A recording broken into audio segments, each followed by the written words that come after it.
नमस्कार, जी न्यूज़ पर आपके साथ मैं अदिति त्यागी। ब्लैक फंगस नाम तो सुना ही होगा आपने। जी हाँ, वही बीमारी जिसका खौफ इन दिनों कोरोना से भी ज्यादा है। और आज जैसा कि आपने खुद सुना, प्रधानमंत्री मोदी ने ब्लैक फंगस पर चिंता भी जता दी। उत्तर प्रदेश सरकार ने ब्लैक फंगस को महामारी घोषित कर दिया और इसी के साथ ब्लैक फंगस को महामारी घोषित करने वाला उत्तर प्रदेश देश का 7वां राज्य बन गया। जी हाँ, 7 राज्य महामारी घोषित कर चुके हैं ब्लैक फंगस को। खतरे की घंटी उत्तर प्रदेश से लेकर तेलंगाना और उड़ीसा तक बज रही है। सवाल है कि इस फंगल इन्फेक्शन के दायरे में आखिर किस तरह के मरीज ज्यादा है, कोरोना से ठीक हो चुके किन मरीजों को ये अपनी चपेट में ज्यादा ले रहा है, किस तरह के ट्रेंड्स देखने को मिल रहे हैं। ये वो सवाल हैं जिनके जवाब अगले 1 घंटे में हम देश के जाने माने हेल्थ एक्सपर्ट से लेंगे। साथ ही हम ये भी जानेंगे क्या कमजोर इम्यूनिटी वालों को भी ब्लैक फंगस से ज्यादा सावधान रहने की जरूरत है। क्या गलत मास्क, क्योंकि अभी आपको जो लेटेस्ट रिपोर्ट पता हो तो उसके मुताबिक ज्यादातर लोग मास्क सही तरीके से नहीं लगाते, तो क्या गलत मास्क से भी फंगल इन्फेक्शन हो सकता है। मेहमानों का रोज की ही तरह एक बड़ा पैनल। हमारे साथ डॉक्टर अमरीश मित्तल हैं, डायबिटीज विशेषज्ञ हैं, मैक्स दिल्ली से हमारे साथ हैं। डॉक्टर अशोक झिंगन हैं, बीएलके अस्पताल से। हमारे साथ डॉक्टर सुरंजीत चैटर्जी हैं, इंटरनल मेडिसिन में उनके एक्सपर्ट, पोलो हॉस्पिटल से जुड़ेंगे हमारे साथ। डॉक्टर देवेंद्र राय ईएनटी स्पेशलिस्ट हैं, गंगाराम अस्पताल से, वो भी हमारे साथ इस वक्त हैं। सबसे पहला सवाल डॉक्टर अमरीश मित्तल मेरा आप ही से है, और लगातार ये कहा जा रहा है कि ब्लैक फंगस का एक शुगर कनेक्शन है, यानी जिन्हें डायबिटीज है उन्हें ब्लैक फंगस का खतरा ज्यादा है। ऐसा क्यों है सर, और क्या ये माना जाए इस इन्फेक्शन को लेकर सबसे ज्यादा खतरे में अगर कोई है तो वो डायबिटीज, जिन्हें डायबिटीज है, जो डायबिटिक है वो हैं? डेफिनेटली डायबिटीज एक बहुत मेजर रिस्क फैक्टर होता है ब्लैक फंगस के लिए। और अगर डायबिटीज अनकंट्रोल्ड है तो ब्लैक फंगस का चांस ज्यादा होता है। कोविड आने के पहले भी जो अनकंट्रोल्ड डायबिटिक्स होते थे, विशेषकर यंगर डायबिटिक्स जिनमें की कीटोसिस या कीटो एसिडोसिस की संभावना होती थी, टाइप 1 डायबिटीज, उनमें म्यूकोरमाइकोसिस इंडिया में विशेषकर पाया जाता था। हालांकि संख्या बहुत कम थी, बहुत ही कम थी।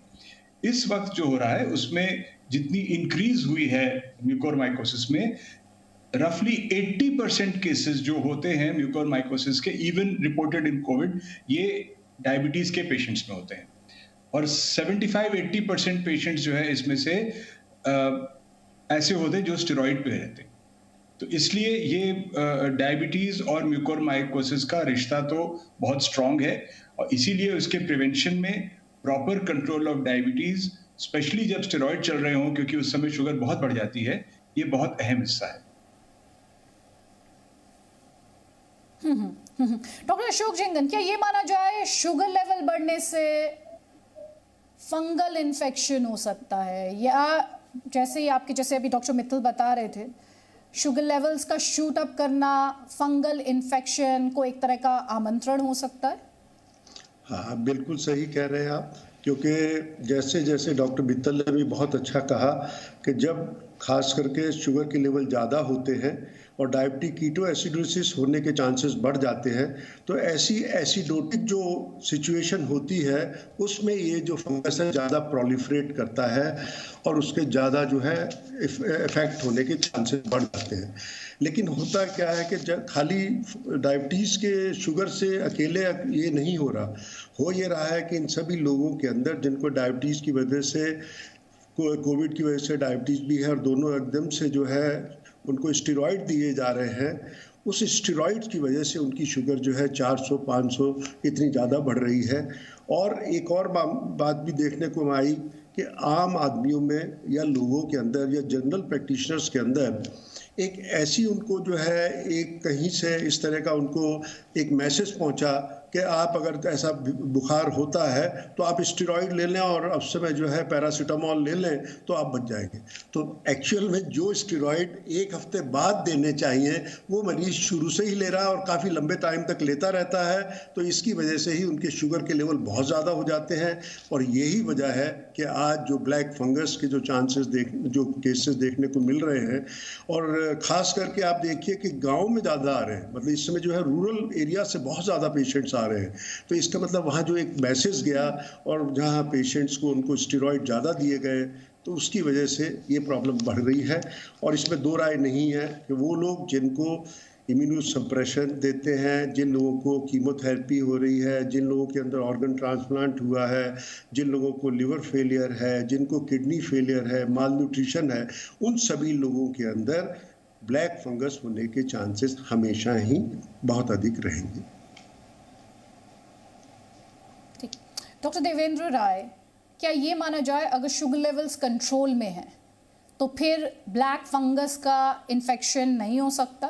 क्या हम ये मान के चले, क्योंकि लगातार जो दो पैनलिस्ट डॉक्टर्स हैं उन्होंने डायबिटीज़ और किस तरह से शुगर लेवल्स का ऊपर जाना, how it connects with black fungus, तो अगर शुगर लेवल्स कंट्रोल में तो क्या ये मानकर चलें कि फिर ये इन्फेक्शन नहीं हो सकता?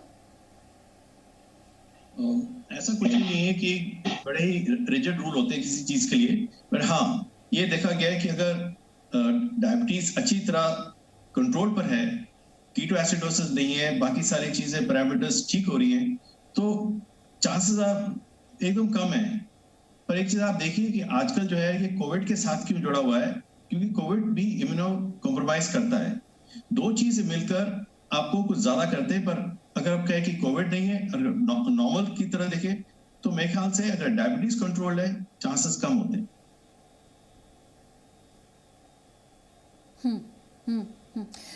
लेकिन फिर डॉक्टर मित्तल, थोड़ी देर पहले आप बता रहे थे कि कैसे स्टेरॉइड्स जो हैं वो शुगर के लेवल्स को बढ़ा देते हैं, तो क्या इलाज में स्टेरॉइड के इस्तेमाल से जो शुगर लेवल्स के ऊपर जाने की बात कही जा रही है, क्या आपको ही अपनी फ्रेटर्निटी को, फिर आपको अपनी फ्रेटर्निटी को भी ये बात समझानी होगी?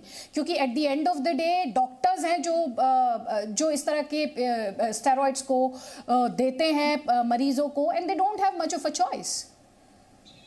ये बात सही है कि स्टेरॉइड्स से शुगर बढ़ रही है, और स्टेरॉइड से जो इम्यूनो कॉम्प्रोमाइज पेशेंट्स हैं, जो पहले ही जिनकी इम्यूनिटी कोविड की वजह से कुछ न कुछ सप्रेस हो जाती है, सीरियस इन्फेक्शन की वजह से, स्टेरॉइड्स उसको और सप्रेस करते हैं। लेकिन ये जानना बहुत ज़रूरी है कि स्टेरॉइड्स कोविड के ट्रीटमेंट में बहुत अहम भूमिका निभाते हैं। स्टेरॉइड्स अगर सही टाइम पे नहीं दिए जाएं तो वो पेशेंट के लिए जानलेवा हो सकता है।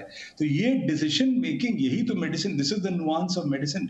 ये आप एकदम से नहीं, रैंडम नहीं कर सकते कि सबको पक्का मोहर लगा दिया आपने, सबको स्टेरॉइड लेना है या सबको स्टेरॉइड नहीं लेना है, ऐसा नहीं होता है। We have to basically be very careful.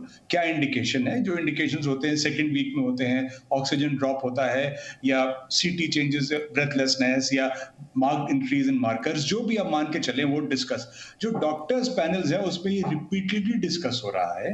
देखिए डॉक्टर्स भी एंक्शियस हैं, they want their patients to become alright, patients भी एंक्शियस हैं। फर्स्ट वेव में तो यही होता रहा कि क्लियर ही नहीं था ट्रीटमेंट्स कौन से काम करते हैं। धीरे धीरे वो डेटा एमर्ज हुआ है। तो स्टेरॉइड्स का यूजेज बहुत बार कोविड में जरूरी होता है, मॉडरेट टू सीवियर कोविड में ऑलमोस्ट ऑलवेज ही होता है, माइल्ड में नहीं होना चाहिए। लेकिन कितनी डोज में, कितने दिन के लिए, ये हम लोग अपने फोरम्स में बार बार डिस्कस कर रहे हैं। एंड अगर डॉक्टर्स ऐसा कर रहे हैं तो जरूर ही उसमें चेंज आ रहा है और आएगा। अशोक जिंगन, अगर आप इस सवाल का जवाब दे पाएं कि एक तरफ ज़रूरत है स्टेरॉइड्स की भी, लेकिन at the same time patient जो है उसके शुगर लेवल्स बहुत हाई हैं, तो दोनों के बीच का रास्ता निकालना कितना चैलेंजिंग है और वो रास्ता है क्या? देखिए, ये आपने बहुत अच्छा सवाल बताया, और अभी आप देख रहे हैं कि डॉक्टर मित्तल साहब भी हमारे साथ हैं। बहुत सारे पेशेंट जिनको डायबिटीज़ रही है और जिनको स्टेरॉइड्स दिए गए हैं, वो बिल्कुल अपने उसके बाद अस्पताल से ठीक होके आए हैं। क्यों आए ठीक होके? क्योंकि सबसे मेन चीज़ है कि जब हम लोग स्टेरॉइड शुरू करते हैं, सबसे मेन चीज़ है कब स्टेरॉइड शुरू होना चाहिए, कितनी मात्रा में देना चाहिए और कितनी ड्यूरेशन में होना चाहिए। सबसे बड़ी चीज़ तो यही है, और इसी पे सबसे ज़्यादा पूरी जो हमारी मेडिकल की जो फैकल्टी है और सब कुछ इसी पे जोर दे रहे हैं हर रोज़ कि जो है इट इज़ ये इनडिस्क्रिमिनेट यूज़ नहीं होना चाहिए। मतलब आपको ये पता है कि ये पहले हफ्ते में इसका रोल नहीं है, सेकेंड वीक से इसका मतलब जब फर्स्ट वीक में जब प्रोलिफरेशन हो रहा था वायरस का, उस समय इसका रोल नहीं। इसका रोल तब है जैसे ही अपना इन्फ्लेमेटरी और साइटोकाइन स्टॉर्म शुरू होते हैं, जब लंग्स के अंदर उसके चेंजेस आ जाते हैं, तब उसको देना है। कितने ड्यूरेशन के लिए दिया जाता है? मान के चला जाता है कि 10 दिन के लिए मान के देना चाहिए। कितनी डोज देनी चाहिए?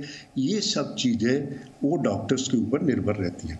अब आता है कि स्टेरॉइड दिए गए, शुगर बढ़ गई, बहुत पेशेंट है, मैं भी हर रोज, डॉक्टर मित्तल भी और सारे डॉक्टर जितने भी हैं सब रोज हैंडल कर रहे हैं, इनको इंसुलिन देना पड़ता है, क्योंकि जो लोग पहले अगर टेबलेट्स पे थे तो उनको स्विच ऑन करना पड़ेगा इंसुलिन पे। और ऐसी इंसुलिन हम लोग देते हैं कि तीनों टाइम जो खाने के साथ में, क्योंकि जैसे स्टेरॉइड सुबह दिए जाते हैं तो शाम को शुगर बढ़ जाएगी, दोपहर से बढ़नी शुरू होगी, और जो शाम को दी जाती है स्टेरॉइड की डोज उससे सुबह तक बढ़ेगी। तो हमें ऐसी इंसुलिन देनी चाहिए कि जिससे वो पूरे दिन तक शुगर के लेवल्स को रेगुलेट कर ले, और रात के टाइम पे एक ऐसी इंसुलिन दे दी जाए जो सुबह तक 12 से 18 घंटे कवर दे दे। इसके साथ में हमने ये देखा कि सारे पेशेंट बहुत अच्छी तरह से निकल के आ रहे हैं। तो ऐसा नहीं है कि अगर स्टेरॉइड दे रहे, क्योंकि कोई विकल्प है ही नहीं, अगर हमने जान बचानी है तो स्टेरॉइड देना ही देना है, और स्टेरॉइड देना है तो उसके बाद में उसको इंसुलिन भी देनी है। थोड़ी सी जागरूकता यही होनी चाहिए जो भी ट्रीटिंग डॉक्टर्स हैं कि जब एक्सपेक्टेशन है 400-500 शुगर जाएगी ही जाएगी, तो वो पैनिक सिचुएशन में ना आए, पहले से ही प्लान करें कि स्टेरॉइड देंगे तो ये होगा। उस हिसाब से अगर पहले से प्लान कर लेंगे तो ये नौबत भी नहीं आएगी और वो स्थिति भी नहीं आएगी जिसके लिए आज हम लोग इतना चर्चा कर रहे हैं, क्योंकि अगर शुगर कंट्रोल में रहेगी तो आगे चल के उससे वो प्रॉब्लम भी होने के चांसेस कम हो जाएंगे। डॉक्टर आचार्य जी, फिर आपसे मेरा सवाल है कि जब लंबे समय तक स्टेरॉइड दिया जाता है, पहली बात तो यहाँ पर अभी हमने डॉक्टर जिंगन को कहते हुए सुना, उन्होंने कहा 10 दिन से ज़्यादा स्टेरॉइड नहीं दिया जाना चाहिए। हालांकि मैं खुद ये संक्रमण मुझे हुआ था और मुझे 10 दिन से कहीं ज़्यादा दिनों तक, करीब 1 महीना तक स्टेरॉइड्स दिए गए, तो वो एक अपने आप में केस स्टडी हो सकती है। लेकिन मैं आपसे ये जानना चाहती हूँ, क्या लंबे समय तक स्टेरॉइड देने से या लेने से इन्फेक्शन का खतरा बढ़ जाता है? बहुत बढ़ जाता है। अगर हमने इरेशनली स्टीरॉइड्स को यूज किया तो इन्फेक्शन का खतरा जरूर बढ़ेगा, क्योंकि एक तो कोरोना इटसेल्फ आपको इम्यूनो कॉम्प्रोमाइज करता है, उसके साथ अगर आपने ज्यादा शुगर, आपने लंबे टाइम तक स्टीरॉइड दिया, वो भी आपको इम्यूनो सप्रेस कर देता है, तो chances of infection definitely rise कर जाता है। उसके साथ शुगर भी बढ़ेगा, तो एक तो आपका इम्यूनो कॉम्प्रोमाइज स्टेट हो गया because of steroid, then the sugars rise, और उसके साथ साथ आपको चांसेस ऑफ इन्फेक्शन बढ़ जाता है। इसलिए ये बहुत जरूरी है। एंड जैसे सब फोरम में सब डॉक्टर्स ने बोला कि हम लोग हमेशा डिस्कस करते रहते हैं कि कितनी स्टीरॉइड की जरूरत है, जिससे कि इसको इरेशनली नहीं यूज किया जाए, प्रॉपर टाइम पे यूज करें। जब हाइपोक्सिया, मेन इंडिकेशन जो स्टीरॉइड का है, जब ऑक्सीजन कम हो रहा है, वही मेन इंडिकेशन है। सिर्फ बुखार आना या ये सब इंडिकेशन नहीं है, हम लोग कई बार डिस्कस कर चुके हैं। पर हाँ, कभी कभी हमको फोर्सफुली ये स्टीरॉइड इस्तेमाल करना पड़ता है जब ऑक्सीजन कमी नहीं भी हो रही है, पर उसके साथ डेफिनेट इंडिकेशन होना चाहिए। अगर हम इन इंडिकेशंस को ठीक से फॉलो करें तो हम लोग प्रोलॉन्ग स्टीरॉइड यूज भी नहीं करेंगे। और मेरा ये बहुत विश्वास है कि हम लोग अगर रैशनल यूज करेंगे तो कोरोना का भी अच्छा इलाज कर सकते हैं, और ये जो सेकेंडरी इन्फेक्शन है उसको भी हम लोग अवॉइड कर सकते हैं। ठीक, डॉक्टर जिंगन, रफली कितना टाइम एक पेशेंट के पास होता है? क्योंकि शुरुआत जब हम कहते हैं कि आप इन सिम्टम्स के लिए 1 दिन 2 दिन, क्या कोई रफली हम कह सकते हैं कि अगर आपको 3 दिन सिर दर्द आए, 2 दिन सिर दर्द आए, या 2 दिन इस तरह के सिम्टम्स मैनिफेस्ट करें, या 3 दिन इस तरह के सिम्टम्स मैनिफेस्ट करें, तब आपको जाकर ENT स्पेशलिस्ट से मिलना है? क्या ऐसा कोई पीरियड है, आइडेंटिफाई किया गया? देखिए, ऐसा है कि जैसे ही अगर उसको अब ये सब पता है कि डायबिटीज़ भी है, शुगर भी है, अगर वो नहीं भी है, अगर लग रहा है उसको कि एक तरफ की सडनली एक तरफ की नाक बंद हो गई है, वहाँ से चॉकलेट टाइप का डिस्चार्ज हो रहा है, आँख के मूवमेंट में दर्द हो रही है, आँख की पलक नीचे गिर गई है, और आँख के जैसे 2 दिखाई देने लगे या बिल्कुल दिखाई कम देने लगा, ये विदिन 24 आवर्स में आपको मिलना चाहिए अपने डॉक्टर को, क्योंकि ये ऐसे ये बड़ा रैपिडली स्प्रेड करता है, इसमें 2 राय नहीं है। क्योंकि अगर जैसा डॉक्टर मित्तल भी अभी बता रहे थे और डॉक्टर राय ने भी स्ट्रेस किया है, एक बार अगर हो जाए तो फिर इसके लिए ना बहुत मुश्किल होता है रोकना, क्योंकि जैसे हम लोग कहते हैं हमेशा, जब ये ब्रेन के अंदर चला जाता है तो वो तो फिर बहुत ज़्यादा स्थिति हो गई। अदरवाइज तो आँख को निकालना पड़ता है, जबड़ा काटना पड़ता है, कई बार जो है वो पूरा का पूरा हिस्सा भी जो है उससे निकल जाता है। तो इसलिए मरीज के पास 2 या जैसे हो जाता है 24 से 48 घंटे के अंदर जब ऐसे सिम्टम होने लगते हैं तो उनको तुरंत जाना चाहिए। और ख़ास करके आज के संदर्भ में, अगर पहले शायद ना होता, लेकिन ठीक से। आज चूंकि ये हो रहा है और फैल रहा है, तो इसलिए इस संदर्भ में थोड़ा जागरूकता और जानकारी जैसे आप दे रहे हैं वो बहुत आवश्यक है और वो इस मरीज को बचा सकती है। डॉक्टर राय, आपसे मैं मास्क को लेकर बात करी थी थोड़ी देर पहले, आपसे समझना चाहती हूँ क्या कोई स्पेसिफिक टाइप ऑफ मास्क है जिससे इस तरह के फंगल इन्फेक्शन का खतरा ज्यादा होता है as compare to other mask?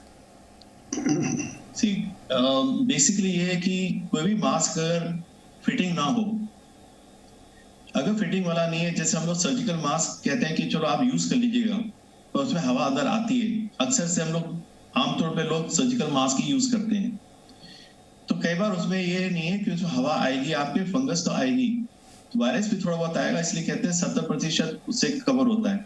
पर अगर हमें मास्क कोई पहनना ही है तो हमको मिनिमम N95 मास्क पहनना चाहिए, और जो कि अच्छा फिटिंग हो, क्योंकि अगर अच्छी फिटिंग नहीं होगी, हवा एस्केप करेगी, आपको वो मास्क इतना हेल्प नहीं करने वाला।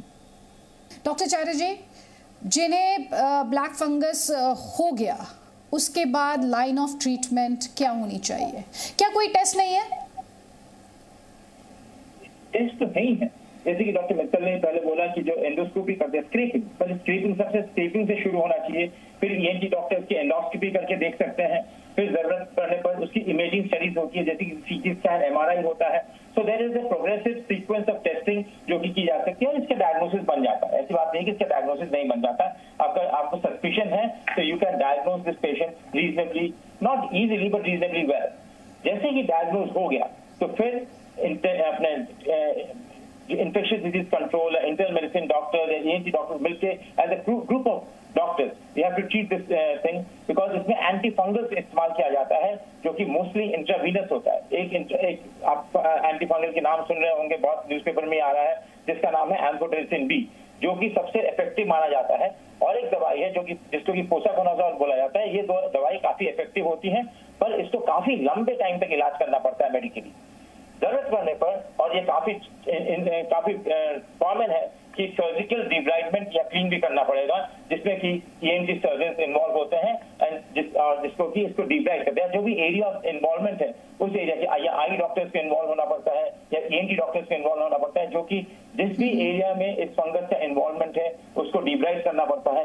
कभी कभी तो बहुत एक्सटेंसिव सर्जरी करनी पड़ती है अगर तो ये फंगस बहुत फैल गया है। इसका ट्रीटमेंट डेफिनेटली है, इसका ट्रीटमेंट आसान तो नहीं बोलूंगा पर डेफिनेट अवेलेबिलिटी है इसकी। तो इसलिए अर्ली स्टेज में पकड़ना बहुत जरूरी है। अगर आपने इस बीमारी को अर्ली स्टेज में पकड़ लिया तो इसका इलाज आराम से हो सकता है। जी, बहुत बहुत शुक्रिया डॉक्टर चैटर्जी, डॉक्टर देवेंद्र राय, डॉक्टर अशोक झिंगन और डॉक्टर अमरीश मित्तल इतनी इम्पॉर्टेंट अहम जानकारी हमारे दर्शकों तक पहुंचाने के लिए और उनके मन में जो भ्रम या संदेह की स्थिति होगी उसे दूर करने के लिए बहुत बहुत शुक्रिया। Presenting B News app available on Google Play and App Store. Download it now.